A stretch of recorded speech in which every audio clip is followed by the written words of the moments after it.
106 miles to Chicago. We got a full tank of gas, half a pack of cigarettes. It's dark, and we're wearing sunglasses. Hit it.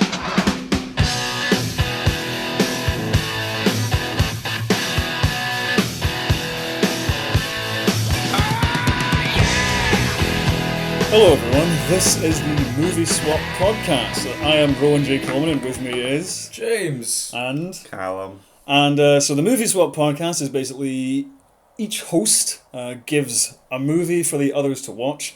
We watch it and then come together to talk about each movie with our thoughts and ramblings and so on and so forth.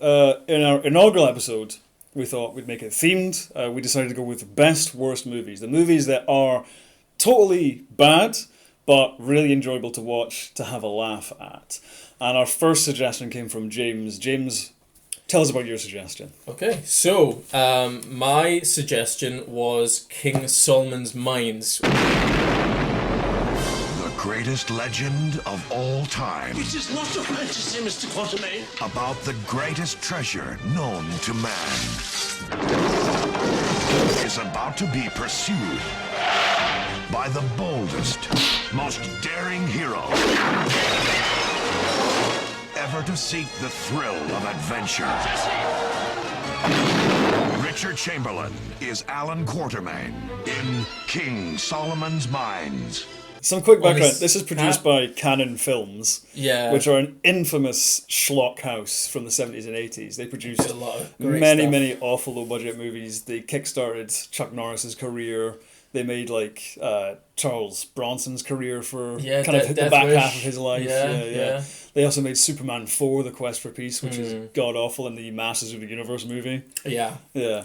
And it's just... It's- they made a lot of bad movies, but this is this is a fun one. It's just really entertaining, and right away you get into it. There's so much like content we were talking about before, where it just jumps into it, and there's a lot of stuff that's obviously been cut out. 100. The first scene, like, I knew this would be a film I was going to enjoy / hate watching, because the main bad guy, like the big... I just called him the big Turkish man. I don't know his name. He was in Indiana Jones as well, wasn't he? He's played by John Rhys Yeah, Davies. who's Gimli. He was Gimli? Yeah.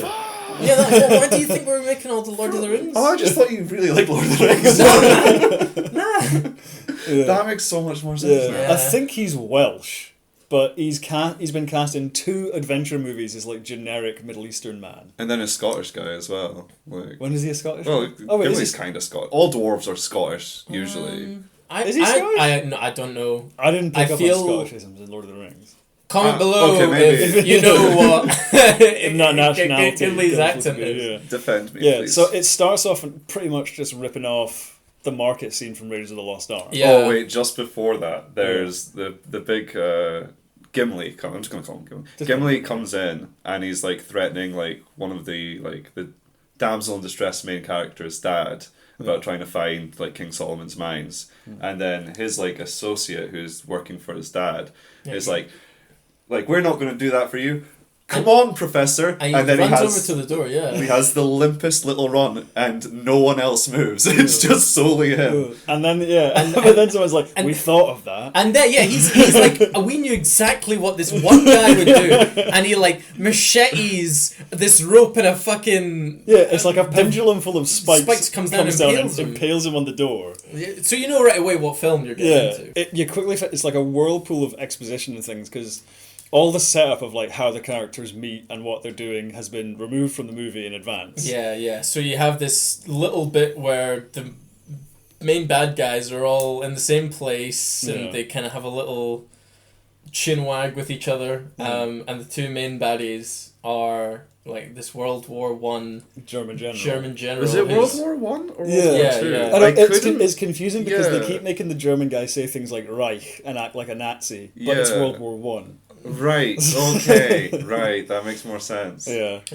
And the general's a massive sloppy piece of shit. You know, He's such a fucking idiot, man. But Like, I kind of like it at the same time. I quite like And how a massive cartoonish he racist is. as well, yeah. Yeah. Well, I mean, I don't like that, but you know, for you know, I for being a villain, it was fine. I wasn't saying you liked the racism about him. Well, I mean, glad we swept that under the rug. And the other guy, the guy who's actually behind it, I remember you saying this, Callum, the Turkish guy. What's his name? Gimli. I don't know any of the They're calling him Gimli. Gimli. We'll just Just call call him him Gimli. Gimli, yeah. And Gimli was like the actual main head honch guy. Yeah, they rip off this like action sequence in Raiders of the Lost Ark where they're trying to. Yeah, Sharon Stone's wrapped up in a carpet. Yeah, Right and then, away. Yeah, they bring her to Gimli, and then Yeah. they like unfurl the carpet with Yeah. such force that she rolls all the way off the rooftop. And like breaks through the Yeah, little she breaks through a wooden gate. barrier and then onto like a shop thing, and then there's like this stupid chase sequence all around these like different bits, and then they end up with In the greatest scene of the film so far, where like I love. Like, it goes from, like, super serious to comedy, like, every couple seconds, because Sharon Stone comes into this shop and she's, like, screaming, help me, and the shopkeeper is so calm, is like, yeah, sure, whatever. And then they have a little bit of back and forth, and then, while she's talking, like, the shopkeeper... He's like, here's this necklace. Here's this necklace, which it clearly is a slave collar. Like, you can see the chain leading away, and then she's just continuing to talk as he, like, click, puts that on, and he's like, yeah, okay, click, put something on her wrist like, look as at these well, bracelets, handcuffs her, and then, and then suddenly she's handcuffed, and then he's like interrogating her and shit, and then Alan Quartermain all of a sudden, out of nowhere, drops through the roof like a 20-foot drop through a table. It's like the meme. Nobody. Alan Quartermain jumps like 20 feet from like through the ceiling and like lands on his feet, and he's fine through a table. Yeah, and then he's just like, let her go. He's like, let her go. And then they do this bizarre interrogation where they seemingly go from like best friends with this guy to like enemies and all because this kind of they stuff. It's, like, figure out where they need to go, and he's kind of bouncing off of It's them. a bizarre back and forth. It goes from like Alan Quartermain has like the shopkeeper, like a gun in the shopkeeper's face, and then 2 minutes later they're all working together on a Scooby-Doo-esque mystery. Yeah. And then after that, like, then it goes back to threatening, and then after that they have like almost like a little joke, and then literally 20 seconds later the shopkeeper is shooting at them. Yeah, and the shopkeeper has like the best aim for 2 shots. Yeah, never one shot. He like No, 2 shots, man. Oh yeah. 2 shots. The first, he shoots the gun out of the Out of guy's Alan hand Quartermain's hand. with the first shot. Then he misses them 3 more times as they take cover, and then Sharon Stone gets a gun, grabs the gun, and he shoots shoots that the gun. out of her hand. It rebounds out of her hand and into his hand He somehow. shoots it and it rebounds towards him. Yeah. And now he has 2 guns. Which makes no sense. Yeah. But yeah. And then fucking they throw dynamite around. Yeah, to like get him occupied because he's too greedy and he wants all it's a this really stuff. good gag actually. Yeah, When yeah. like they throw the dynamite stick and like the fuse is counting down and the Yeah. guy's like searching for it, and then Gimli's like holding them hostage. Yeah. And then the last minute he goes like, I got it! And then it explodes. Yeah, which blows gives up the them entire time to building. escape. Yeah. Which I was like the good. callback. And there's a little bit further ahead, which we'll talk about, where they do like the "I got it" gag again. Yeah. do They it repeat 2 it. times. They do it a Rule bit much, threes. where it's kind of like, and like as the story goes on, Alan Quartermain like becomes fucking scarier and scarier for me each time. He seems to kind of relish the violence, but we'll get into that. There's like 3 set pieces, and I don't understand why the first is even really a set piece. Well, just around the town. Which is around the town. They just seem to like blunder all over the place, Yeah. getting into like various escapades. I and think the things. second and the third are great. Yeah. The first is a bit... Is a bit wanky, yeah. Yeah. Although there is a really good gag when like one of the German soldiers gets Alan Quartermain hostage, and he's like, "Do you mind if I smoke?" Yeah. And he chooses the opportunity to light up another stick of dynamite. And then the first the first callback I got it is golden. Yeah, because he gets lured into the middle of him, and then he takes out the stick of dynamite, and he goes, "I got it!" Yeah, and Blows like him up. he's just so smug. He chucks it into the vehicle that he then gets into and doesn't pay any heed to it for for like a good 5 minutes until he I picks up. forgot it was there. it's about like 30 seconds before they bring it back up, and then they chuck it out the and back. then he picks up Sharon Stone and Umboto, who I don't think is is it like Umboto? I think it's Umboto. Now it was Umbopo on the Umbopo. credits, Okay. but they say Umbobo the entire Oh, time. right, yeah, okay. I'll go with Umbobo then. Yeah. Right. Yeah, this like African tribesman who has not been a character up until like the Yeah. first 10 minutes of the movie. He's not present at all, and then randomly he's there. Yeah. And him and Alan Quartermain are like best friends. Yeah, it's like if a I 6-year-old don't know if was. they're like best friends. I don't know. I mean, Yeah. Well, yeah. like yeah. 5 minutes later, like the 2 white people are driving in the Jeep and he's like running out the front, like. And I mean, it's explained that he doesn't like being on anything that's moving that that that's doesn't mechanical. eat grass or something like that. Yeah, That's what they say, Yeah, so like Yeah, I was just going to Still. say, like, this, it's like a 6-year-old's try to recount a story of his version of Indiana Jones. Yeah, definitely. Like, because it's like, okay, this thing happens, and then this thing happens, and then this guy's a character, and then this thing happens. When they're going past the train, like, when they hop on the train, I was expecting, like, have you ever seen that scene in The Office where Mose runs alongside the car? I was solely expecting him to go along that way. Which is So they get to the train. which is my favorite. It's the best bit of the My favorite like sequence. It's the Yeah. best kind of sequence I think in it. Yeah. Just because of it's done quite well for a Canon reasonably film. well, yeah. You know, and you know, it's kind of one thing after another where Alan Quatermain goes, Sharon Stone and Mbobo. Is that how you say his name? Yeah. We'll go with that, yeah. We'll go with it. Okay. I mean, we're calling someone else Gimli. Yeah. That was, He's Gimli. But so he goes first and he does his own. It's almost like a video game where it's like progressively, you know, the characters start, you know, going off and doing their own antics. Yeah, because like Alan Quatermain has a fight scene underneath the train, Which is quite cool. But at the same, like I always find that quite weird. The guy who sees him and doesn't go back to the rest of the guys going, hey. He sees Alan Quatermain like disappear under the car, and then he's like, I know. Instead of calling everybody in this train, he's like, I'm gonna go after him. Yeah. And they end up in this like crawl space where they're fighting each other. Yeah. I was thinking and laughing. I was like, how did this? I was like the Mo bit where it's like, oh boy, how did this happen?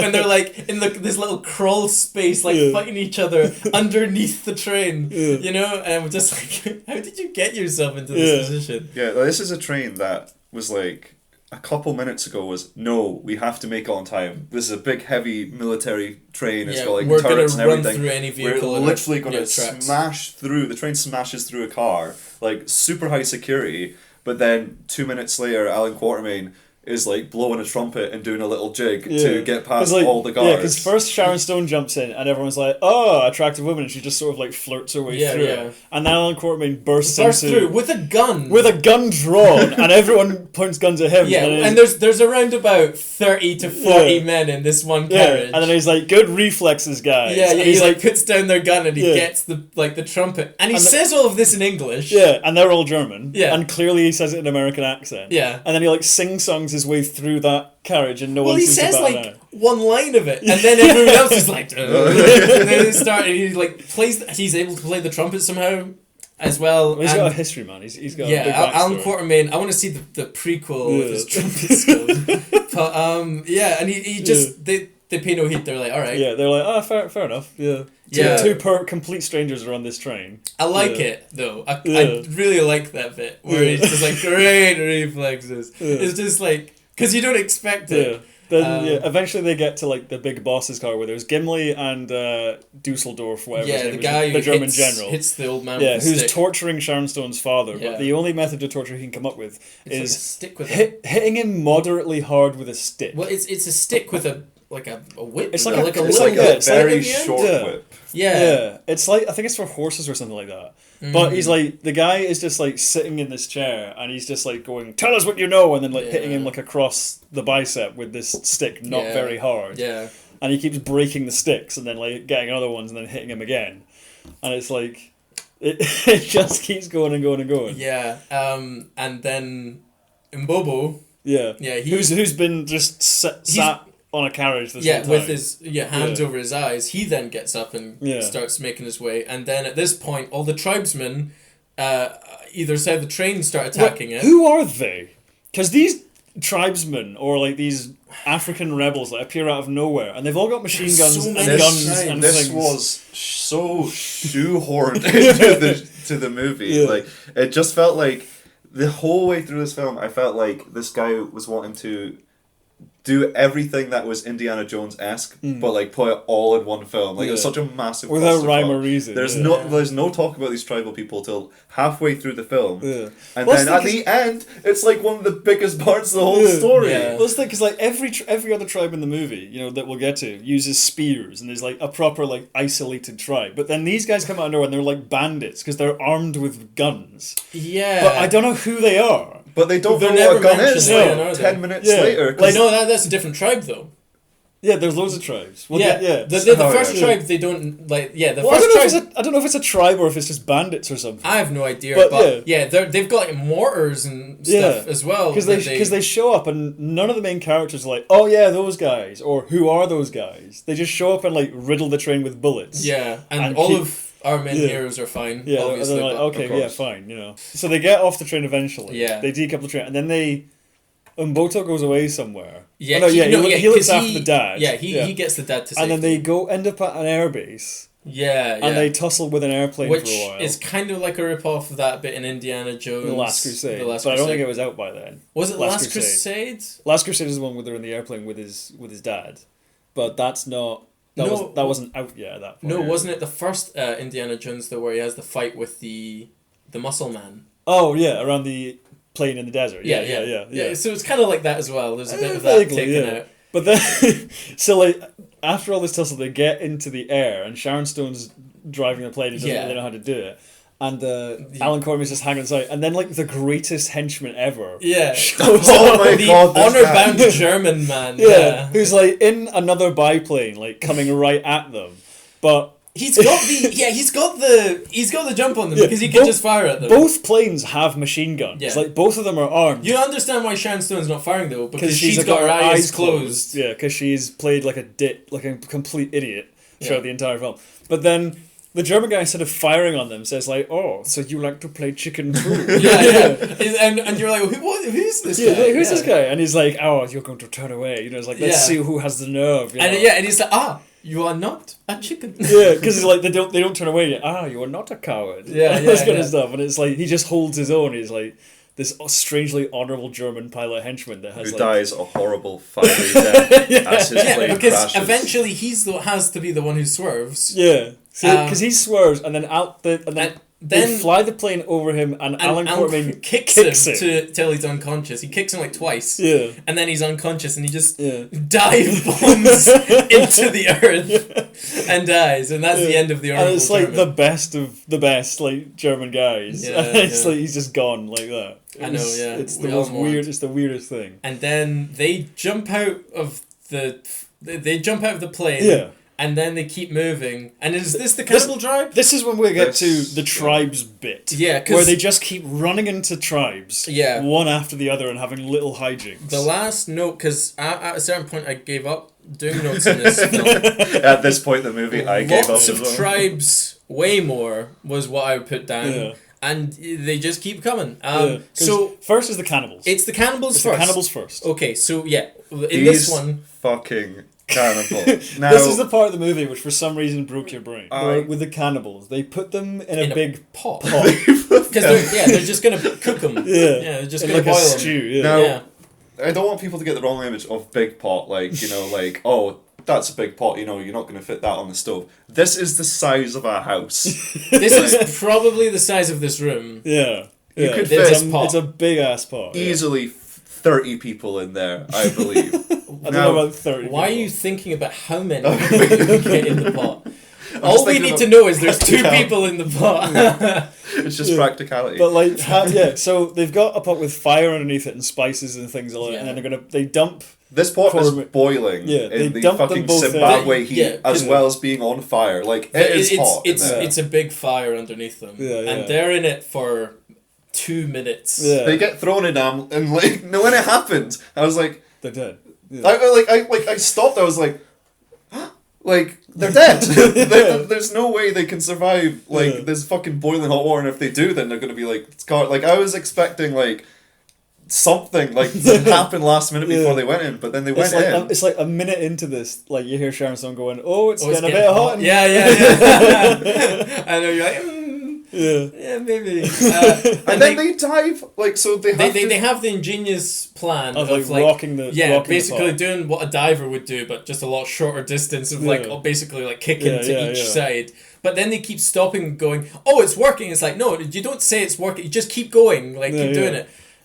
You're like losing momentum right now. But they like one of the funniest scenes in the film where they start like they rocket over and then it starts speeding and It rolls down this and hill. and you see the inside of this clay pot where they should be getting like It goes like just so splatted. fast. Yeah, Like how spinning, how it's fast like this fucking thing comically spins. funny how fast it gets It's inside. this like washing machine kind of Yeah. speed Yeah, in there. yeah. They should just be like paste on the inside Yeah. of this fucking thing, where And- they still survive. Yeah, they somehow survive. They've escaped the cannibals. Cannibal tribe. Who quickly... Or is it those who the Germans massacre, or do they do it to both tribes? No. They do it to the tribe that where the thing's The, coming up. the later one, yeah. Yeah. So then the second tribe Is they're the going through crocodile? No. It's the hanging upside down guys. No, isn't it the crocodile? No, it's the hanging upside down guys. No, 'cause- it's the monkey guys. because they end up just walking through this forest, and then there's all these people that live upside down, hanging upside down from Alright. vines that are like swinging Yeah, just randomly. yeah.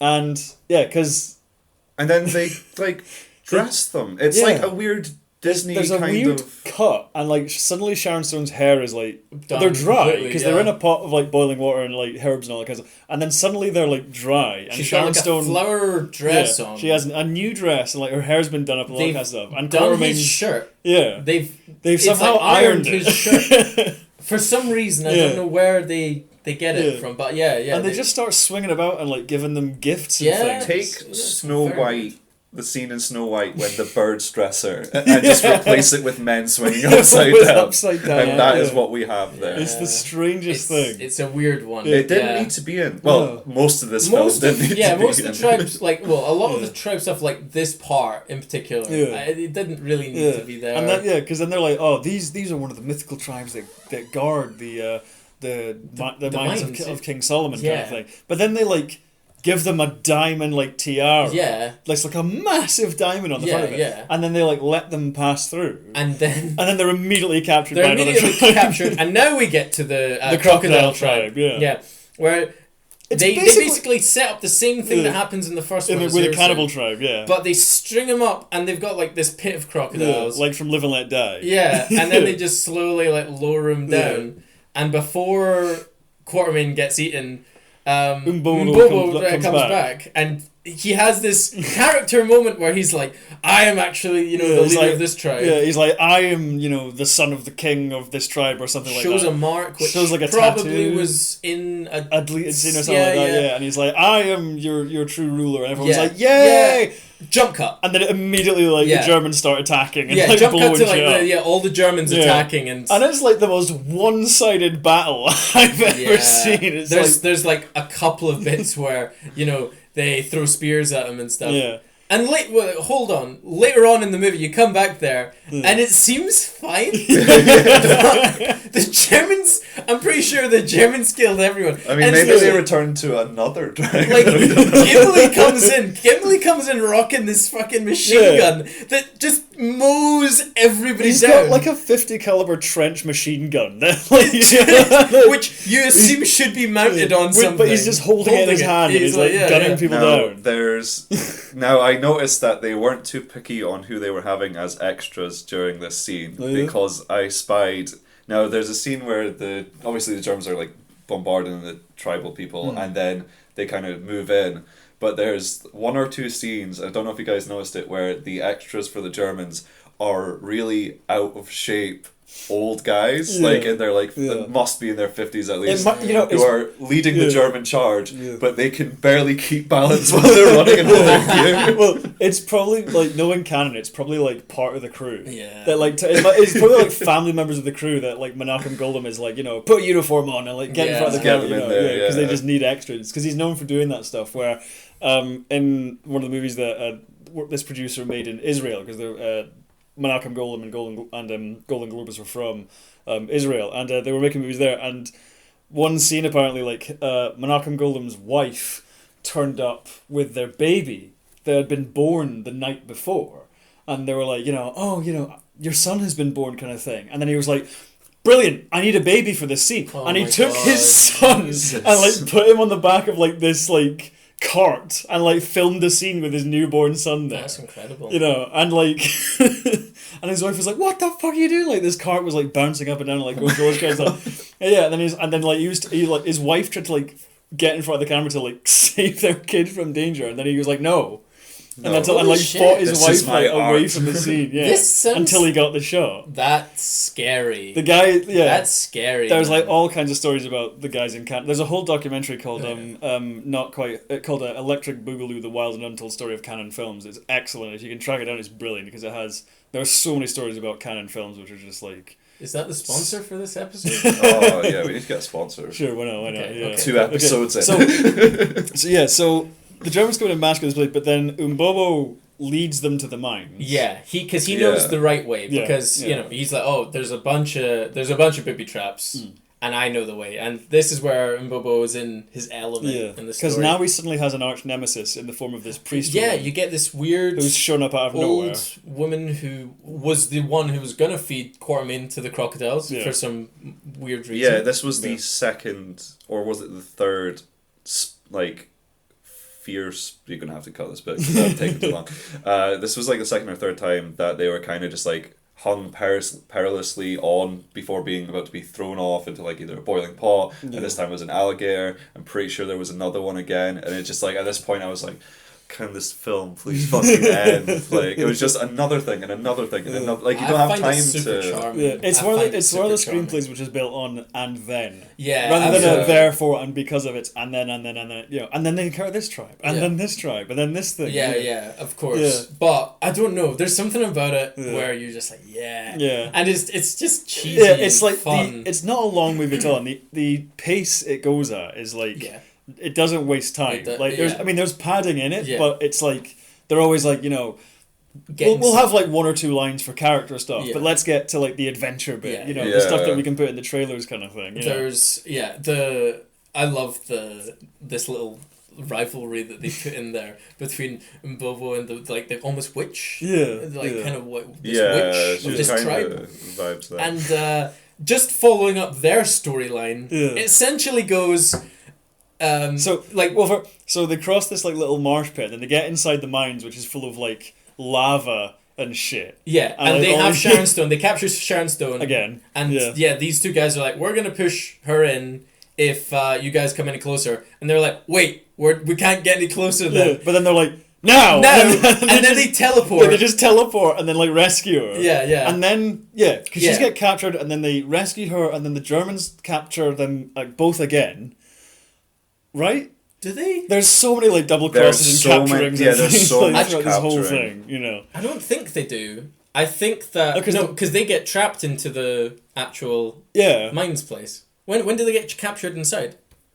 No, because the German guy gets them at some point, and then doesn't Gimli get them again at some point? I'm pretty sure, like... Well, Gimli gets gets crossed He gets Yeah, double crossed and shot. by shot by the German guy. But then Gimli comes back. Gimli comes back. Double crosses the German guy. Yeah. Makes him eat a bunch of gemstones Yeah. that he's going to cut out of him later. But then the roof comes down on Gimli. Yeah, which and then- gives the German guy opportunity to shoot not at him but at the ceiling. Yeah, he so that more rubble comes down, Yeah. and he thinks he's dead. But then no, he comes back again. Gimli at this point is like the fucking Terminator, Yeah. where he's been riddled with bullets. No, but I like fucking a small part of a mountain collapse on him as onto well. him. But And he yeah, still he comes like back. the first one was like he opens up his chest. He's got some kind of armor on. Yeah, he's got like fucking mithril on. Yeah, Yeah. because we were like, we made the joke like Nithrin, you know, light as a feather and hard as dragon scales. Yeah. But and you're like, all right, okay, that's Yeah. bullshit, but okay, I'll take it. But then a roof falls on him Yeah. twice. Yeah. Well, the thing is, when he gets shot, I'm sure the first shot is like aimed at his head. I'm pretty sure the first shot is at his head. Oh, but, I thought you know, I thought it was like his shoulder neck region for Yeah, sure. yeah. But then like I don't know, he curved the bullet down. The German guy did that twice. He did, yeah, because there's a scene where he has to fight off Like some of two the tribal guys, people, yeah, and he falls down and he points the gun like 90 degrees in the opposite direction Yeah. of the guy he's And meant still to shoot, hits the and guy, still yeah. gets it. Yeah. Like, Yeah, but Without again, looking, yeah, yeah. but again, that's the kind of like Han Solo as a tribesman, yeah. Yeah. But then like that again, that's Canon films where like they had no time and they had no money, Yeah. so the guy was like, I think he's over there, Yeah, and yeah. shoots off the And blank, and then they're like, that'll do. We've got to get on to the next move shot. on, move on, move on. Yeah. Um, Although I must say, like, again, part of like this film, because this in the 80s especially was kind of the era where Canon Films was trying to kind of look like they were making blockbusters, because it was also in the 80s where they made Superman 4, and also in the 80s where they made Masters of the Universe, which are not good films, and they're not like up to the standard of like the Spielberg stuff and the George Lucas stuff and all that kind of stuff, but like they were trying to get into blockbuster territory, and it's like, so there's some places where like they had more of a budget than they usually do. Yeah. And there's some places in this movie especially where it actually looks quite good. Yeah, like the sets. Yeah, all the cave sets at the end and like a lot of the sequences here are actually pretty impressive. Like there's some quite good sets that are like really well kind of colourful and designed and all that kind of stuff. Yeah, no, definitely. Yeah. There's other parts where as soon as someone touches lava, they explode. They explode. Which is fantastic and very Canon. Because there's even some like good stunts and things as well in this. But just getting to the end of Mbobo's arc, because it's super abrupt. It's basically he has a showdown with the witch, which isn't even a showdown. No, she stares at him and she's like, it's either you or the lava, and then she just jumps and does like an Emperor Palpatine into this like super narrow like pipe which leads to lava, and the explosion is like 10 foot too early. It's composited, so it's like it's over the actual pipe. Yeah. It's just been put in there. It's such a weird moment where like, because she could run another way. Like the pipe was like off to the side, like this little pit that she jumps into. Because he like follows her down this passageway. She turns around, like says something to him in probably some made up language, then laughs, then jumps. She like dives headfirst down this pit. She goes into the lava, and then even though Bobo's standing there going like, what the fuck? And that's the end basically of Mbobo's arc. But he still joins. And he's like, okay, I guess I'm leader of that tribe now. Like we can't sell how much those explosions were amazing. They were really good. They take you off guard. Yeah, because like clearly they're optical effects composited from another movie. Like the explosions should be like the explosion that blows up like the Death Star, or like buildings and stuff, and they're especially the last one. But when anyone like, and we're talking like, it's like as soon as they touch the lava, they disappear and explosion. It's quite spectacular. Yeah, so it's the deadliest fluid like ever. Which leads me to Gimli, who has survived mountains falling on him twice. Bullets has like been shot. Yeah. And then he comes back to fight Alan Quatermain. Yeah. He gets set on fire and still fights. He still keeps fighting. And like there's even a bit where like is he not trash talking while he's on fire? He's as on well? fire, and Alan Quatermain is like, he's got Alan Quatermain down the ground. Like the whole place is coming down at this point, and it actually looks pretty spectacular. With all the fire and things going off. And so he has like Alan Quatermain on the ground, and he's on fire. Yeah. And then he's like, "We go together, Quatermain." And this is where there's a really impressive stunt. There's a really good stunt where Alan Quatermain like flips him over because he runs towards him. Alan Quatermain puts up his legs and then flips kicks him Gimli over him, and then he falls into the pit. But at the last minute, grabs a chain, and it's all done in one shot. Yeah, and which looks really terrific. Yeah. I wonder how many takes that was. See, with Canon, probably one. I was going to say, considering who made this film, it would have been. And it looks like it's Richard Chamberlain as well, because they probably didn't have much money for a stunt team. I mean, so it's probably Richard Chamberlain. God, I feel sorry for him if he also did the next stunt when he's running out of the like kind of the mines. And he just he falls down. An explosion happens behind him, and he does a header, which like and he just smacks his face off like a stone. Like I thought he was dead for a second. Like that was like a concussion. Like whoever did that maybe was a stunt man, because like that was pretty because he like ragdolls down the side of this cliff. Yeah, you think he's just going to go down a couple of the steps, but no, he's like all of them. Yeah, and then he like gets up. He's fine. And then he's like, right, let's get away from here. Yeah. So so the movie ends with Mbobo leading them out of the tribe. Yeah, like, he's like chief of his tribe. They're all celebrating and stuff like that. Yeah. And before just so it makes a bit more sense. Yeah. The jewels are still on the stone when it gets raised up, and they're all going for it. And then Mbobo at this point, he's like, no. Keep the jewels here. They're sacred. They belong in the temple. Yeah. And they're like, oh, okay. Yeah. And then they walk away. He does give them like a shitty little statement though, where he's like, the memories of what you saw will last a lifetime. Yeah, it's like that's the real treasure. Yeah, it's like yeah. no, it wasn't. Like I saw like a couple stepping stones and it almost got thrown in exploding lava. That's not going to be like a good memory. And then right at the end, they're being cheeky little shits because they pull out diamonds which they stole. Yeah. And it's so it kind of ruins the whole point of the movie because the tribe are like well in eyesight, like they're right in front of them. And earshot as well. But it's posing this kind of message, being like, it's the experiences which count in life. Yeah, but then then they pull that away and they go, psych, we got the fucking diamonds, and they're like, fuck this tribal beliefs. Yeah, even though Bobo was the one who fucking saved their bacon. MVP, and if not for Bobo, they would be fucking dead on several occasions. Yeah, and they're like, nah, we want to be rich. Yeah, exactly. It's a massive fuck you to the tribe at the very end, who've suffered so much and they brought all this hardship to them. The Germans like destroyed their village and like massacred so many of them, and they still steal the diamonds.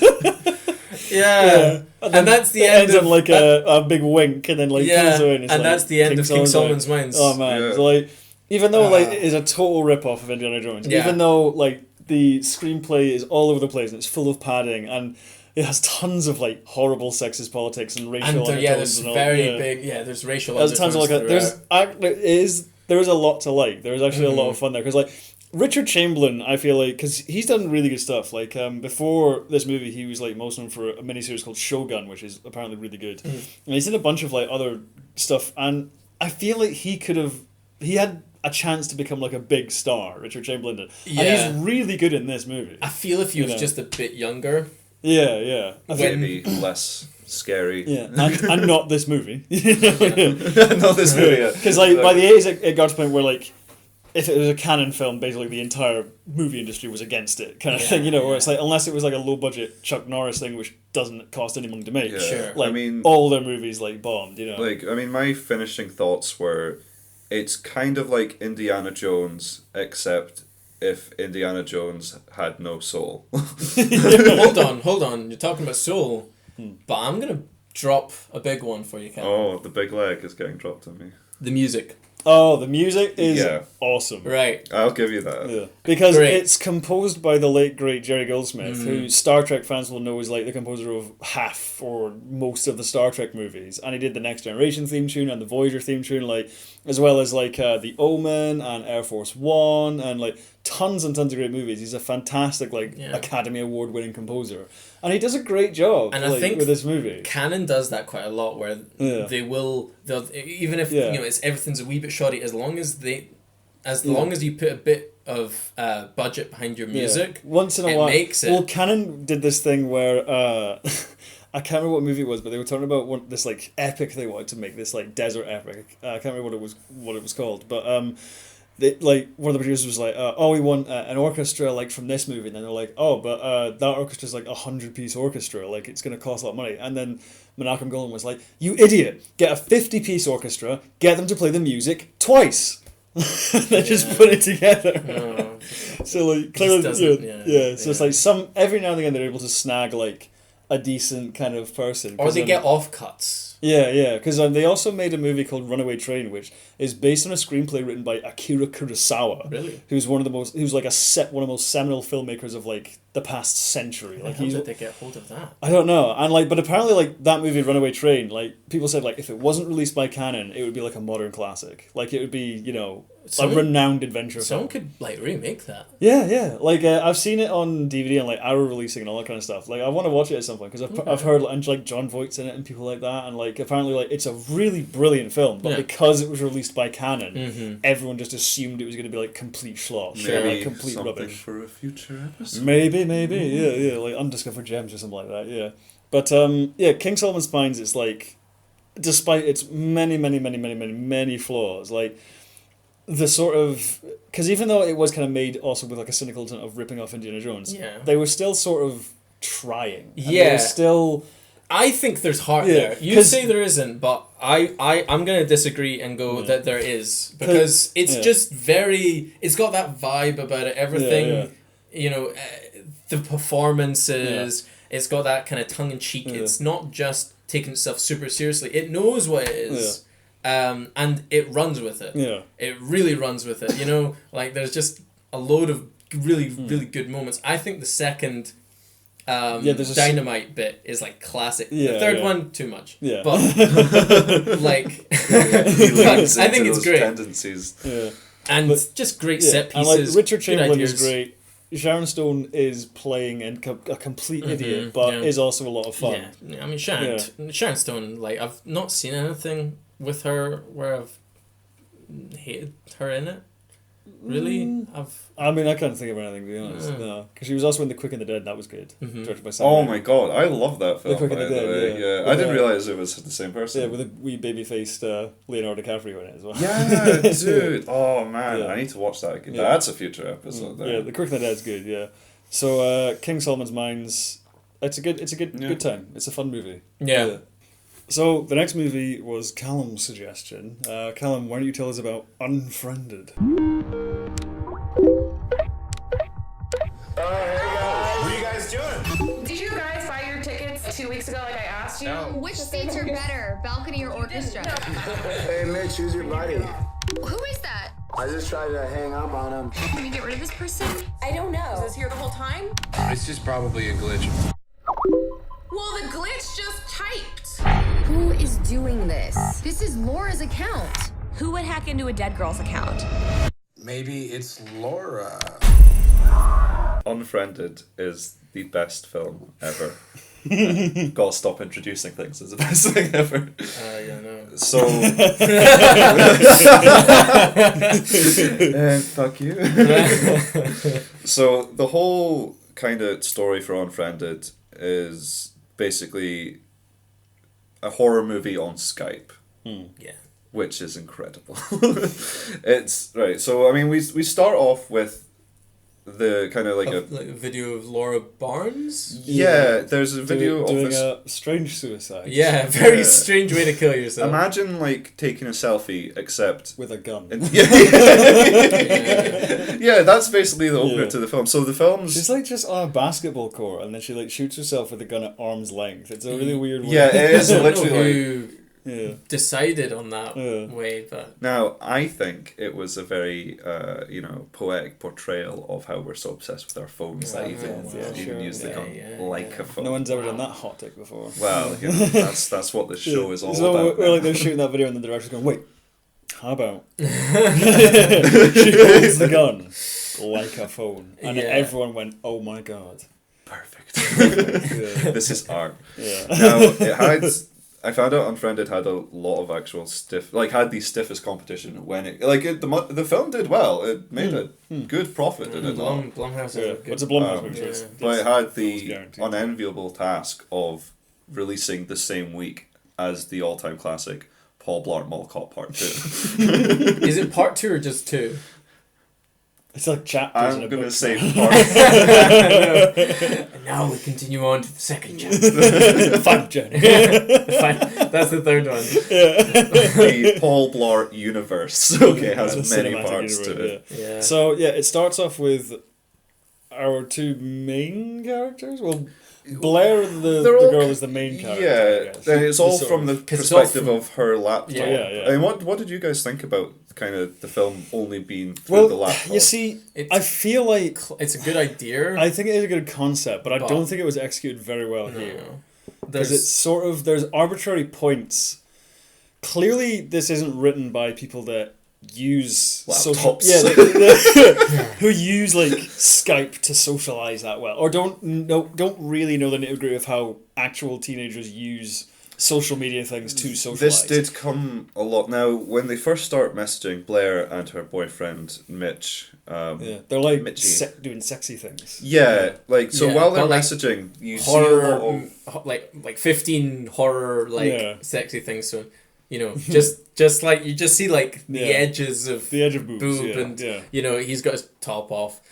And he's got a knife for some He's weird inexplicably reason. got a knife for the sole reason of setting up his death. Now there's But that's basically it. Yeah. Yeah, but there's a bit where how do we work the knife into this scene? where he's like, how about take off your he top. threatens her with it to take off her Yeah, top. Yeah, in a So joking in a way. flirty way. So yeah. Blair and Mitch there having like a little bit of flirty thing, and then he's wanting like, you know, show me your titties, and then Blair's more like, haha, make me, and out of nowhere he just pulls out this fucking massive it's kitchen like a Bowie knife. knife or And something. he's like, he's like threatens her to do it. So Yeah. And she's like, oh ho, you're so charming. Yeah.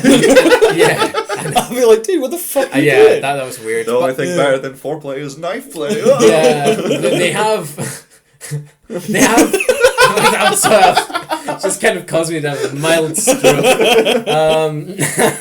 They do bring up at the beginning that they want to have their first in quotations time after prom. Yeah, something like that. Or whatever. And so it's like built up that, they've not had sex yet. Yeah. And then suddenly, in the middle of this, 3 of their friends jump into the conversation. Yeah. Yeah, they jump into the Skype chat out of the blue. Yeah, like catch them in the middle of their sexy time. And they're like, both have to run off. And I'm like, what? What happened? How? What? Aren't they supposed to accept it? Yeah, like, again, it's one of the many things where you can nitpick and be like, that's not how that works, and like, you know, that's not how that site works, and that's not how that program works. And but this like is that. literally not how that site works. Yeah. And we are then introduced to our other charming characters for the duration of the this wonderful movie. ensemble cast who are like the most insufferable. People Now- that you will ever.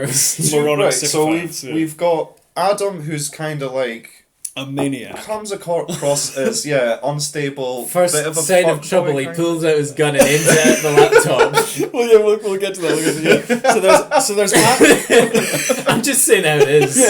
So there's Adam, who's like the jock guy, who's drinking from the beginning of the Skype who's call. like drinking whiskey or something, and then there's Ken, who's the fat nerdy guy. No, I don't think he was the nerdy guy. He came across as kind of the fat troll kind See, I of think guy. he's the nerdy guy because he's the one that like talks about the techie and how things work. And, Yeah, you know, it's all that kind of stuff. because he's the biggest guy there. He has to be the techie technical one. nerdy Of guy. course, You know, can't be attracted to people. And then there's Jess, who's sort of like the blonde one. Yeah, I like guess, yeah. your typical like very. Oh my god, you think I'm trashy? Like that kind of typical, very very stereotypical like blonde in a horror movie person. Yeah. And so they have this first bit though feels like it goes on forever. Oh my god! Like this isn't a long movie, but this is the I knew it was going to happen. James at this point in the movie, I think this goes on for like 10 or 20 minutes of the movie of them just sort of chatting while slightly innocuous. And this like falls into the people who don't know how the internet, like I don't want to say that the internet community, but like websites how people interact under the age of their 30s, 40s, something like that. You know, because it's very Facebook mom kind of typing where when they say you, it's literally the letter U. Yeah. You know, it's and that like sort no of one thing. capitalizes the beginning of their sentences, and they use "you are" for "your" and things like that. Yeah, horrible stuff. Lowercase i's and all these kind of stuff were to drive me nuts. It's, Constantly. Yeah. And during this, there's silence, like dead air. There's there's bits where.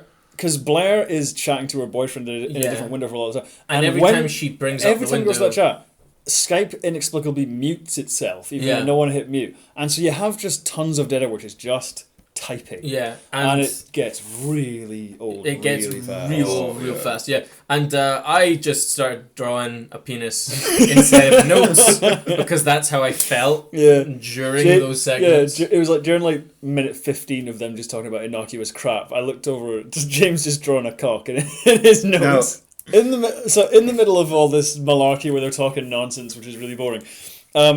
Little strange things like there's someone in the chat who's like doesn't belong there, and they kind of discover that it may be a supernatural entity. It might be Laura Barnes. It might be Laura Barnes' ghost. Yeah. And it starts. Well, I did really like this bit. The kind of ghost Skype caller person, like starts getting everyone else paranoid by like posting like, oh, I think blah blah blah's trashy in the chat, and then like Jess is like, what the fuck? Why did you call me that? There are some things which are quite good and quite creepy, which is like, yeah, when the ghosts like posts things on other people's behalf, and when it starts replying to things which Blair has typed but not sent. Yeah. Little stuff like that is quite good. I do like the stuff where you can get a bit more into the head of Blair when she types something and then she'll erase it. Yeah, and she's like figuring out what to say. And then she'll say something else instead.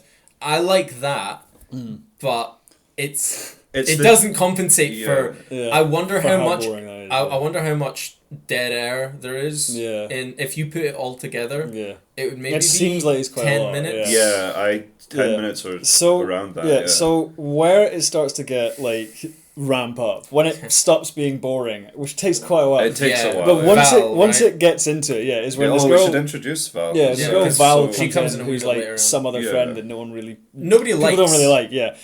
And then like so we don't know why she's even invited in. But. Yeah, and then like someone posts pictures of her being drunk and like acting, like a rapscallion at some party. And then she thinks it's bonging it. She thinks it's Jess, and it's not, and then she's like, and then she disappears for a little second. Because she goes, "Fuck it, I'm gonna call the cops." Yeah, and then she disappears, and then she comes back, and there's like a still image of her just sitting there. Oh wait, yeah, sorry. Just before that, this ghost is kind of getting more aggressive and more threatening, and then Val calls the police and goes, "Hello, I'm getting harassed by someone online." So in the most vague, like a mean YouTube comment got me here. I know, and then a force comes round to her house later on. And then so like basically she ends up dead. Yeah, and well, she's just—it's like you think it's a still image of her just like staring at the laptop, and then the laptop falls over, and then turns later out on police show up and they hear the calls and they figure out that she's dead. Yeah, she's dead. She might have committed suicide. They commit suicide and now. The bleach is there, so so like. Connotations being obviously she chugged a gallon of bleach, which is how I felt when I was watching Solid's Minds. But And then, are you kidding me? So then, the sort of the meat of the sort of the haunting, if you will, is this never have I ever bullshit. Where there's two massive moments where I'm like, you're trying. I never want to watch this movie again. They take ages to explain what like a troll is, like an internet troll. Again. This is the part of the movie where it's like the filmmakers are like, well, how do we explain it to... people obviously know what a troll is. People who use social media to do this obviously know what the term troll means. But they're like, just in case there's like some fucking grandma in the audience or someone who's inexplicably out of this circle doesn't know what this is, or like doesn't know what Never Have I Ever or to is. any promising witch hunters out there. And so they have to like make one of the characters ask, what is Never Have I Ever? What is a troll? And it turns out, it's Blake every time. Yeah, and it's like this bits like that. It's like it just shows. You could have just had those things in and let the context explain itself, but little moments like that just sort of bring down the quality and make it really dumb.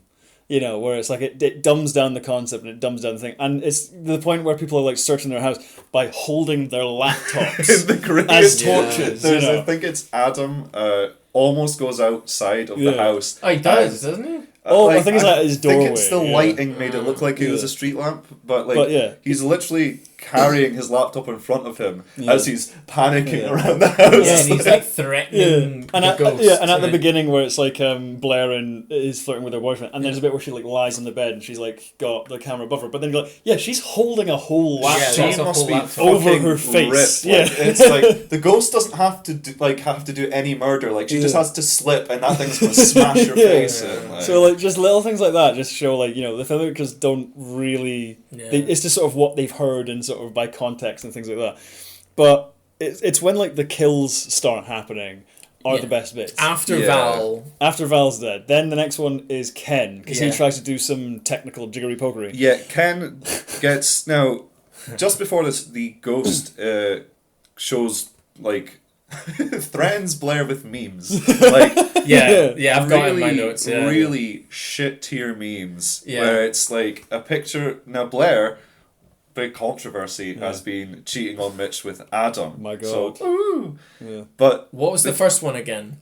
It's like not your boyfriend. You're spelt you are, and a weird picture of Adam having a selfie while Blair's sleeping, which was also kind of creepy. Yeah, In a different way. and then there's like, oh, he touched you good or something like that. Yeah, That's the like other they one. were really weird. Just like, really bad memes. I was expecting like the Doge like in the corner or something. You know? Yeah. I know. It's So like not your boyfriend, it's the dog thing. Now, it takes so. This is another thing that got like it does get me, and I again like as we were saying like it's like that's not how this works, but like it takes her 30 seconds to download a 1 megabit meme from this ghost. Yeah. She downloads a 15 gigabyte program in like 2 minutes. Yeah. That's impressive. Yeah, and I'm like, what the fuck is your internet connection? I know. Yeah. But like, yeah, so the kills are good, but they're so dumb as well because they have to establish they're like, right, we want to kill someone with a blender, Yeah. and we want to kill someone with these things. But the trouble is, no one keeps these things in their room. Apart from fat people. Yeah. Fat people keep blenders in their room. Fuck it, let's make one of them fat. It has to like contrive Ken's. I almost spat my war out there. I was gonna be like a fucking orca and just blow that out. I there. wish you did just for the recording. Yeah, so it has to contrive Ken going like, oh, I'm making margaritas or something in my room or whatever. Yeah. So that he can like shove his hand. Yeah, first he shoves his hand in it, and then he smashes it to get out, and then he shoves his face in it. Yeah. So No, it's his neck. Yeah, He chucks his neck cut on his throat. And then we've already established Mitch with a knife in his room for flirting or something like that, and he inexplicably just and has it's his about knife this out time his that outside. Adam gets freaked out and pulls out a gun. Yeah. This is so dumb. Where he pulls out a gun and starts aiming it at his laptop, going like, "Oh, come over here, I'll fuck you up," and all this kind of stuff, and like threatening people with his gun. And at this point, we started like losing our heads because we just imagined Adam shooting at the Skype chat while Mitch stabs the exact same window. I know. It is the dumbest thing because like I'm sure like from the film's point of view, they're like, if you look at just the camera footage, you're like, oh yeah, he's got a gun, he's like being threatening and all that kind of stuff. But then it's like, well, yeah, that works if it's like a film camera. But if it's his laptop, it's like if you just looked at this from the side view, he's aiming a gun at his laptop screen. Like it's the dumbest fucking thing ever. I wish like I might actually get the DVD just to see if there's a behind the scenes where you can see that being filmed. Yeah, it's just the stupidest looking thing. And then, so who dies next? So this is when they start the Never Have I Ever game. Yeah, and they start revealing all these things like, you know, Blair slept with Adam. Was sleeping with Adam, and Jess made up that Blair had an eating disorder. And Blair Mitch was kind of okay, apart from he was the one to post the video of Laura, because Laura got really drunk, shat herself, someone put up a video about it. Then she got bullied, and then she kills herself. Into suicide. Yeah. And then there's so then who dies next? Isn't it the gun guy? Is it? It's Adam. Which was so surprising because now at this point they have to keep their hand up to show how many lives they have for Never Have I Ever. Yeah. So and if they do, Blair's if making the true, okay sign at 3 for a terribly long time. Now they're all crying, and it's emotional, they're terrified. And it's an absolute meme. And Jess is in the corner with like holding up a peace sign. Like crying and sobbing and things crying like to herself, and like all the other characters have an intense argument about like Blair and Adam cheating, and like and she's just in the corner holding this peace sign up, sobbing to herself like a good 5-10 minutes at least. I'm sure it's the same footage on like a loop. Yeah, you know, it's like a GIF just in the corner, something like that. Yeah. So then Mitch shoots himself, like the demon like possesses him to shoot himself. Oh, Adam shoots himself. So Adam shoots himself. Yeah, and then Jess kills herself with a curler. Yeah, she like shoves it in her mouth, right down her mouth, and then we get like another shit tier meme of like just her dead body basically. Yeah, now she'll shut the fuck up or something. It's not funny or threatening. And it's just I can just imagine the spirit going, and sending it like, oh, I could have come up with that. Gonna get a couple likes. So for the demon's like, oh, I got fucking like 20 seconds to think of a good line. I know, yeah. But then this is another bit I quite liked, where it was like, because they bring up like another chat window where it's kind of like it's between Mitch and Blair kind of thing. Yeah, like, who's it's the girlfriend, boyfriend. Yeah. And then like Blair at first types like, you know, oh, stop doing this or don't hurt him kind of thing. And then like at the last second she deletes throws it. Him under the bus. Yeah, she deletes it and goes, it was him. And then Mitch kills himself even though it wasn't him. I know. And like, so then Mitch kills himself by headbutting his knife. Yeah. And there's just it's like 2-second moment after he does it, and then he just like it's a second like where he just kind of pauses and he kind of looks at a desk and he can just see him just go. Ow! He was just like, well, this is dumb. And Yeah, he was like, yeah. And then he falls over dead, and then the spirit has like the revenge on Blair, where it's revealed she was the one that recorded the video the whole time. And all that kind of stuff. And then she posts that. Pardon me. She posts that. Just became Kermit for a second. She posts that on She posts that on her Facebook. And then everyone's like, "Oh my god, you should kill yourself. Yeah, this is so bad." And it should be. It should be the cycle is now complete. Yeah, that should be the end, where like Blair gets her comeuppance and like all those things are being posted about her, and now that's back on her. Yeah, and then she's like left alive, and all of her friends are dead, and it's kind of her fault. And maybe after post credits, it's her suicide. Yeah. Like thing comes up as I think that would have fit better. Yeah. I do agree. I did like the jump scare at the end though, and I feel like that's why they went with it, because they really wanted the scare. It's because it's a Blum scare. They've always got to get in one more. So the end of the film, once like the timer runs out and we know like Blair's fucked basically, because the entire film is from the perspective of her laptop screen. So at the very end, the laptop screen shuts down. You get to see the hand close it, and there's a big jump scare of the ghost. And like, it is a cool scare in concept because of the perspective kind of shift. But again, it doesn't. It's sort of like it's a cop-out scare. Where you need that last blah. After that, I remember seeing it first time and I was like, fuck you.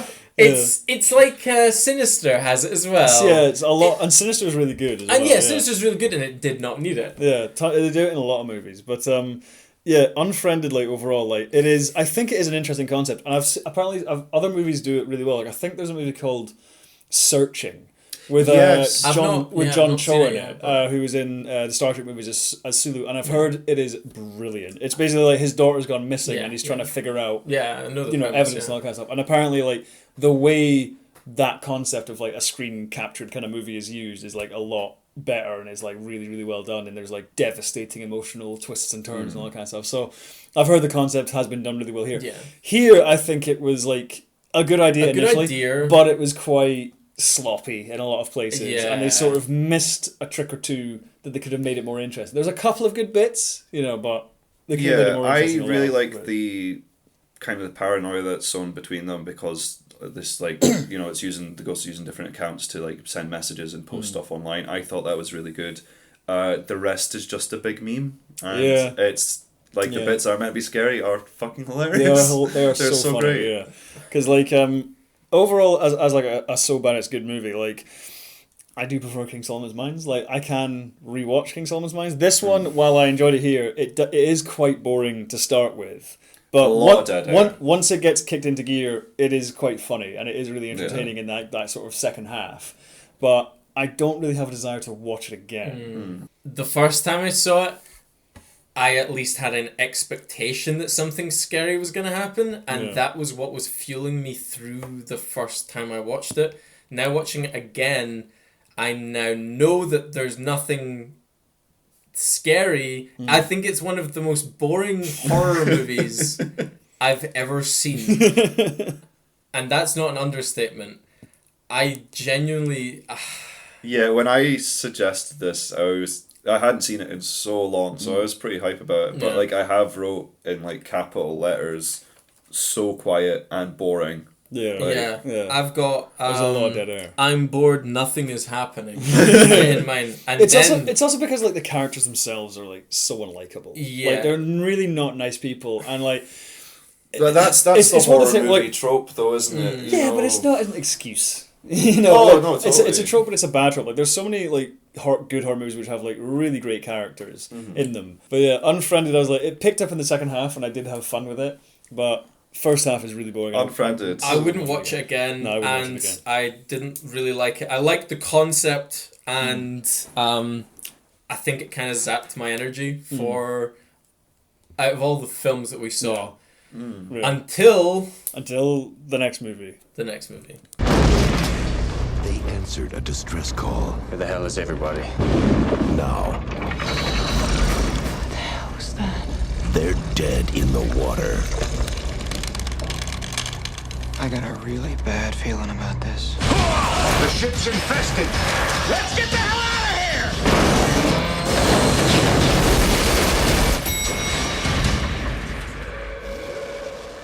What the hell is that? The girl from Ipanema. I don't mean to sound like a wuss, but this is starting to freak me out, man. I vote we leave. Who votes we leave?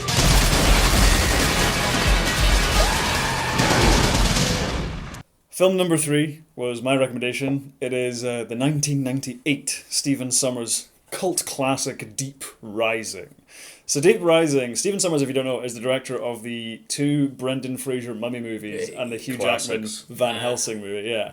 Also a classic. I know, it's, underrated film, I think, yeah.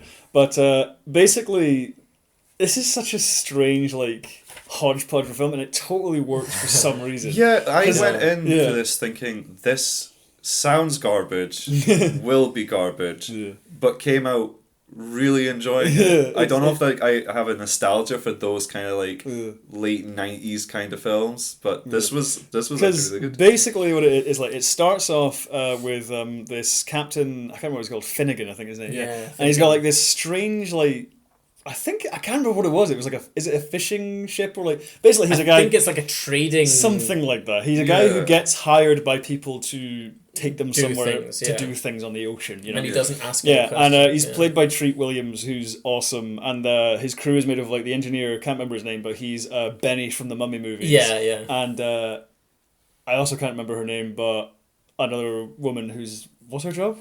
Is she an engineer as well? She's the engineer, I think. Yeah. He's got 2 engineers, yeah. Yeah. But it was nice after King Solomon's Mines, which was just filled with kind of tribal people and also weird, very racist undertones in a lot of parts of the film, and then going to Unfriended, which had a all-white cast. It was nice to see someone else that was not white who actually had a good role. It's also strangely diverse because of the rest of them, where they're basically transporting this mercenary team. Yeah. They're basically a hired mercenary group. Jason Fleming is there, and Jimon Hansu is there, and a bunch of recognizable faces are there. He is there.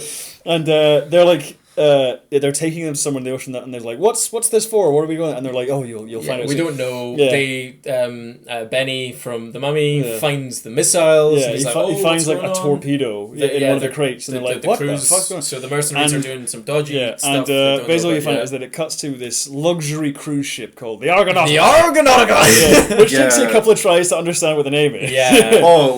I definitely thought the guy was just shouting out of anger. It's this really. Welcome to the. It's this pompous guy who's got a luxury it's cruise a ship multi-billion solely for millionaires and billionaires and things like that. Yeah. And he's welcome to the maiden voyage of the Argonautica. Yeah.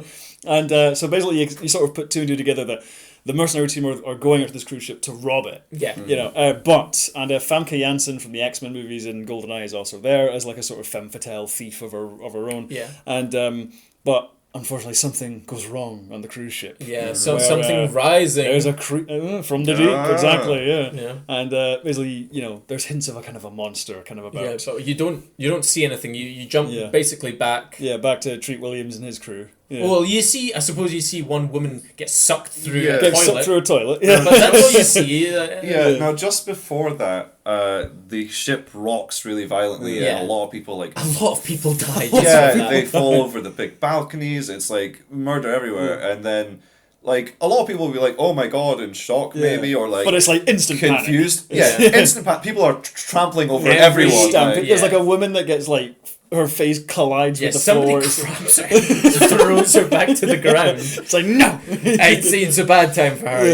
Yeah. And then a woman gets sucked through the toilet by something, and then sprays blood out, and then it basically cuts back to the mercenary group. Yeah, and boarding. and they basically have built a torpedo launcher onto the front of Treat Williams' ship. Yeah. Somehow without him noticing until the last minute. Yeah. I don't know why, but we just started going with the vibe that Captain Finnegan had no clue what he was doing. going on. Because like they were on the front of his ship, like welding things, like, and he was like, "Hey, don't put holes in my ship." And all that kind of stuff. Yeah. And then they all peeled off, and he looked at like the contraption they'd built, and he's like, "Wait a minute, that's a torpedo launcher." It's just like torpedo. Yeah, torpedo launch. What does it all mean? It's like, hang on a minute. It's like the Hangover meme with the symbols and stuff. Just him like thinking. So like then the mercenary teams like turn on him and they take over the ship, and they have like the most out of nowhere like futuristic high tech assault rifles that are like small Gatling guns. They look like something out of Doom. Yeah, they do look like something out of Doom. It's like a small The Rock Doom. Yeah, it's like a small Gatling gun on like a normal assault rifle. Yeah, and they're like, oh yeah, we've got these like cool new Chinese model like rifles kind of thing, and they take over Treat Williams' ship. Then they get to the cruise ship and they're like, but just before that, they hit the ship that the. Oh yeah, they hit little boat. They hit the speedboat. They just hit a little speedboat. And the speedboat blows a massive hole. I don't know. They crash into it, and for some reason it's full of napalm. Shit. And it just blows a massive hole. So they're like, okay, now the ship that we're on doesn't work. Let's go on. Let's get through with the job. Anyway. So they drift. Must have been filled with exploding lava. From King Solomon's mind. Somebody must have hit the lava right as they hit it. Yeah. So they drift to the cruise ship, and they're like, right, let's take it over. I've got the casino, I've got this, I've got that, I've got the bridge, and like no one's there, and it's all deserted, and they're like, oh, what's going on here? Yeah. And, like the elevator opens, there's just blood stains. And so eventually they're like, well, this is weird, but we've got a job to do. Yeah. So they go to the safe where all the diamonds and the money is kept. And poor Jimon Hansu is like... Because he's the guy who opens the door. Yeah, the door's opening, and he's like excited, he's like, money. And then out of nowhere... the fucking owner of the ship comes out and buries a fucking axe into his face. Into his head. And like kills him instantly. And that's the end of his character. That's the end of Jimon Hansu. It's one of the best out of nowhere deaths. It's just so abrupt. It just escalated so quick, and then like a lot of the people who were hiding in the vault just get gunned down. Everybody in the vault, apart from the guy who puts the axe into his head, and the captain, like they all just spray bullets into these like three innocent people. But like it's so funny because it's the little like sort of curmudgeon-y like pompous twat. He's like becomes like the true bad guy of the film. I will say this: they did the villains so well. There were so many times in this where because like a lot like cool bad guys is always kind of like the in thing now, but it's nice to go back to like a film like this where you like just what the bad guys do and how they're the whole story. Like there's so many points where you're like, you're such a cunt. It's like the Weasley bad guy. Just kind of somehow survives for ages. Because what it is as well is like on paper all these characters are so thin, but the casting is so good that you actually they give off such a unique charisma that they're all kind of individual and they actually all stand out and you're kind of memorable in all the way. They did that so well. Because Jimon Hansu is like super memorable for being Jimon Hansu. Jason Fleming is great, and like Treat Williams is great, and the actor I always fucking forget his name, but he's in Heat, he's in Avatar, he's like in all kinds of who's like the leader of the mercenary group. Can't remember his name. He's always great as well in everything he's in. So it's like he's good. And like Famke Janssen's great, and Benny from The Mummy is like does his job as like the comic relief, even though he's comic like relief or the Casanova of this, because he's with like to say he's punching above his weight is an understatement. This is it's like a different league. It's like a child taking on Mike Tyson and winning. But it's strangely inexplicable. He has a gorgeous girlfriend. And like but even like all the characters are certain. Like Treat Williams has his own kind of funny energy and things like that, and the captain is like this British guy that's like sort of bloody hell, what's going on here? With the guy from like Kick-Ass and Lock, Stock and and then there's the owner of it as well, who's just like a piece of shit. He's just a complete piece of shit, and he gets worse and worse with the movie. Which one? The owner of it, who buried the axe. Oh, The Axeman. Axeman, Let's refer to him as Axeman from now on. So there's a lot of crazy, like, and Famke Janssen is great as the femme fatale role as well. She's good as well. Like, after the whole kind of meet-up, and they're like, there's something on the ship, there's a lot of crazy kind of running about away from the big tentacles. The big tentacly monster thing. Yeah, but so they're in, like, the corridors and things, and they're being chased by these CGI tentacles, which look very, very CGI. Yeah, the first time you see it... Yeah, it's like, ooh... Like what? like a third of the way through. Something like that. Yeah. Yeah, a third to halfway through. Yeah. They are pretty good in like hiding them. Yeah, because like yeah. at first you just like hear them, and then there's like bumps somebody like behind walls and it's things under like the that, water and under the deck and all that kind of stuff. But then when they're finally revealed, it's like, oof, you know, this was after Jurassic Park, you know, so it's like even for the time it wasn't really the best. No. It does look very PlayStation 1. It was, cutscene it was you know. very PlayStation 1 kind of. Or 2. Yeah, I think it looks better. Why is it PlayStation 1 cutscene? Yeah, I'd say PlayStation 1 cutscene. No, I'd still say 2. Okay, PlayStation 2 cutscene then. But it like sometimes they look okay when they're like slithering about, but so how dare you lump this monster with the fucking godsend that was Shadow of the Colossus? Mate, like there's some PlayStation 2. PlayStation 1 has not got good cutscenes at all. But like, so like, it's when the tentacles open up and you see the jaws. And all, that's when they look really kind of naff. Yeah, it's but bad. so a lot of it is like kind of like running through the corridors and people getting killed off and all that kind of stuff. And there's some good deaths of like the guy that gets killed underwater. But the effect, which I think is actually genuinely really strong and horrifying, is when the half-digested guy gets puked up and he stands up. That's genuinely disturbing. That is like because like basically he stands up and he's like all covered in slime and stuff, and then he turns and it's like the Two-Face moment. Yeah, I think I was like quite. Like out like loud, I was like, "Oh, yeah!" Like half his like head is gone, and he's just sort of like going, skull. Oh! yeah. I was thinking the bit in Breaking Bad actually. Oh yeah. He does his tie and then falls over. Yeah. There's gonna be one person listening to this who's like, "Fucking 8 years, boys. Now I'm finally gonna sit down and watch Breaking Bad." We might just need to cut out the Gus line. When. Blank. Yeah, but redacted. But that's a genuinely like great effect, because it is a really good combination of practical and visual effects. Yeah, where the CGI is like subtle enough that it works, just enough to augment it. It weirdly reminded me of creepy. The Thing. For some Oh reason. Yeah, I don't know why, but it got that vibe. Yeah, I sort of see that. See it. Yeah. There's also a homage to the Thing when it's like going underneath the deck and like kicking up all the panels and all that kind of stuff. There's a little homage to the Thing. And then, so they do a lot of chasing and people getting killed off and all that kind of stuff. And then nearer, like, towards the end, that's when the owner of the ship, Axeman, kind of betrays everyone and is like, I'm out for myself. Reason? I think he's just a piece of shit. Like, he doesn't, because he doesn't go away from the group because they're doing something heroic either. No. He just peels away just because he's a dick. Because they're like, which way do we go? And he's like, oh, down there. And then they go ahead of him and he's like, and then he goes up the steps. And it's not even practical, because he wouldn't know how to pilot the ship. He's on his own. He has no weapon. Like, they've all got the machine guns and things, and he just goes away to do his own little thing. He's definitely the biggest dick, but the second, like... Oh, I love this moment. Yeah. So, Joey, who is the mummy...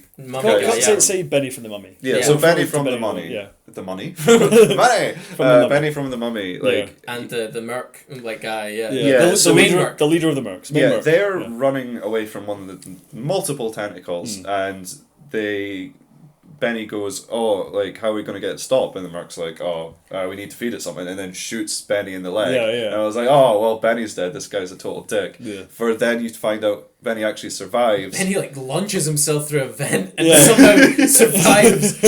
You know, it's just pretty impressive. Yeah. And then later on, Benny like crawls and he's like trying to find like a weapon, and he finds a gun, and he discovers that the main Merc has been got. He's like half of him has been eaten by the tentacles. Digested. The monster kind of gets kink shamed because it just looks like he's eating ass the entire time. And then there's the moment where Benny sees the guy suffering, and he's like, goes you know back what? to give him the gun. He goes back, gives him the gun, and then he's like walking away. He's like, I've done the right thing. He's like, don't say I don't give you anything. Yeah. And then the Merc leader tries to shoot Benny. He tries to fucking shoot him in the back. He fires like 2 or 3 shots. I think it's just one shot, but he just misses. Yeah, and Benny's like, you asshole, and then runs away. And then as he's getting digested more, the guy tries to kill himself, but he pulls the trigger and he's out of ammo. Yeah, and it's like perfect kind of instant karma. Yeah. And they just goes like, no! And then he just gets swallowed. Yeah. It's such a good moment. It's such a I think that might have been my moment of the whole film. I really enjoyed It's such a clever bit, and then because then the plan jet ski kind of the plan after that becomes Treat Williams rigs up his ship because they lose the parts they need to repair his ship to get away. So he sets the torpedo up at the bow of the ship through the breach in the hull. Yeah. And it basically sets the ship where they have enough kind of power and parts to ram it. Yeah. Yeah, to basically like go away from the cruise ship, turn around and ram the cruise ship to blow it up. Kind of thing. Just to kill the monster. Yeah. And this final sequence is genuinely fucking awesome. Like, I think it's so well done. It's like out of a video game. Yeah, like it shows that Stephen Sommers, the director, really has a talent for like set piece action. Yeah, and again, yeah. if you go back and watch like The Mummy and The Mummy Returns and even the G.I. Joe movie, which I think is like his one that that's the only one of his I don't really enjoy. Like the final set piece action sequences in all his films are really, really well done. And this sequence where there's all these different threads going on where Treat Williams and Famke Janssen are on a jet ski and they're basically have to jump out of the cruise ship, but the tentacles are in their way and they're chasing him, and they basically flooded all of the corridor sets of this ship. Yeah. And they're driving a jet ski down all these corridors and like going fucking shit like off a shovel. Shooting a fucking shotgun at an elevator button so it opens it's up. Brilliant. It is absolutely brilliant. Whilst Axeman Axeman's trying to sneak away on Treat Williams' ship. Yeah, he sees the ship, but he doesn't realise that it's autopilot and it's got a missile on it. Yeah. So he jumps into the boat, breaks his leg. So that was so satisfying. Yeah. So then he crawls into the like. What do you call it? A cockpit? Bridge? Whatever. The command center. Whatever it is. And then he discovers that it's on autopilot. The manual controls are disabled. He's got his glasses on. Yeah. And so he doesn't know what to do. And then the ship rams the cruise ship. And this explosion is so cool. This explosion is so cool. You think it's just going to be like the middle part of the ship. The whole thing goes up in flames, Like, I don't know what was on this ship, but like torpedoes, they blow out a hole. You know, I know the ship, booze is flammable. Yeah, and the ship sinks. But this whole cruise ship, like, they must have built like a proper scale miniature of this thing. Because the explosion looks spectacular. It just keeps going and going and going and going. All the while, so Treat Williams and Famke Janssen on this jet ski that are like firing shotguns at all these tentacles and things. Yeah. Now they're having to outrun an explosion.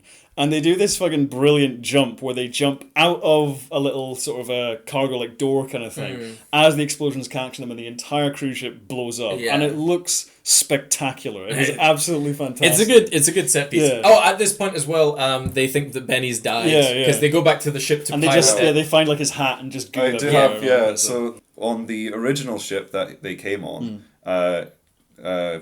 Captain Finnegan, was it? Yeah. He gets to the command center cockpit, what have you, and you find that Benny's gone, and like his hat's there, and all over the keyboard is like a sticky, translucent substance, which is like, oh, must be the monster got him, right? But then at the end of the film, I called this. They get to the island after the cruise ship blows up. They get to the island. Rowan and me have seen this before, and Callum hasn't. Yeah, so like while Treat Williams and Famke Janssen make out, and then they're all like, oh, what do we do now, kind of thing. And then Callum was like, I'm just waiting for Benny to come back, swim onto the shore. And it was like, I just turned around and looked at Rowan in that moment. I was like, he fucking called it. Like, motherfucker. Yeah, because then like one shot later, he's like swimming next onto the beach. Yeah, because of the surfboard, yeah. I can't believe you did. And then, then I'm like, Benny survived, So basically everyone's happy. Well, the three people who are alive are happy. And then they're like, oh, this island looks pretty nice, and then all you suddenly there's massive like a roar, and then you see something in the forest. You realize that there's monsters on the island as well, and it's like it's quite a sequel baity. It's very I kind of was like, here we go again. I think that because I read it, they did have a plan to do a sequel where it was like going to be on the island this time, with like monsters going about, and I'm like. Unfortunately, this movie like bombed hard and like wasn't critically well reviewed, but it's got like a cult following now, and I totally see why. Like, I think, like it is, I could see the criticisms with it, where it is kind of derivative of a lot of other movies, and the characters on paper aren't that interesting. But I think it, aside from kind of the dated CGI and things, I think production-wise it looks really good. They did a lot with the budget that they had. And Stephen Sommers' direction is like really, really strong. I want to know why. Really fun. I want to know why you brought this one to the board as, like, in this category. Because again, I think if you sort of like analyze it, there's a lot of kind of flaws in it. Where I do think the screenplay is quite poor and the characters are very, very people thin, and it is just ungodly sort of corny And I really like the film, but just to play off your point there, it's a film that during that time especially there was like 100 other films like it, you know, and I think that's what its downfall.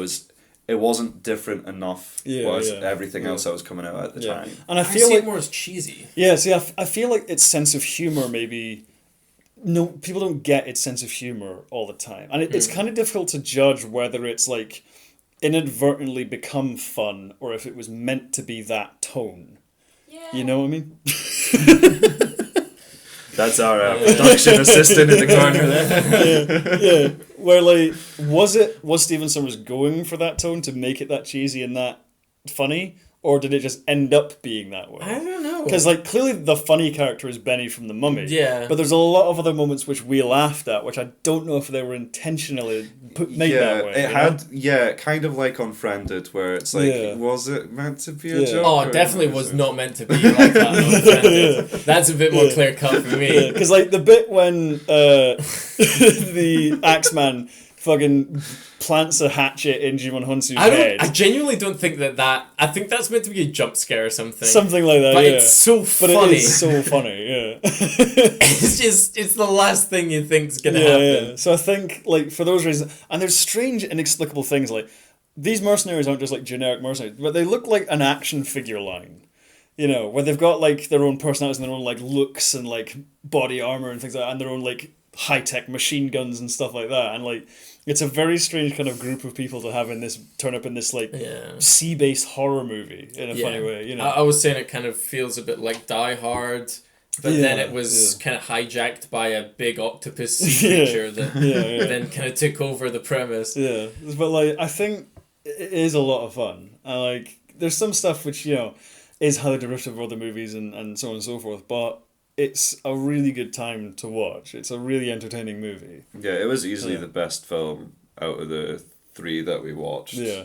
It's a good monster movie. It's like, it kind of reminds me of Deep Blue a wee bit. Deep Blue Sea, yeah. I just kind of, I wish there was a bit, I wish there was a bit more of a tie-in with the thief character into the storyline. Yeah, she did come across as... She was basically there because like they needed like someone hot, basically. But if there was something maybe to do with her uncovering that the guy something like was that, something along those lines, I think that would have been really good, because I think that there was a lot of promise with her character, but just nah. But I think if you want like a schlocky B movie, if you want a monster movie where you want good kills and you want lots of action and all that kind of stuff, it's totally the right movie to go for.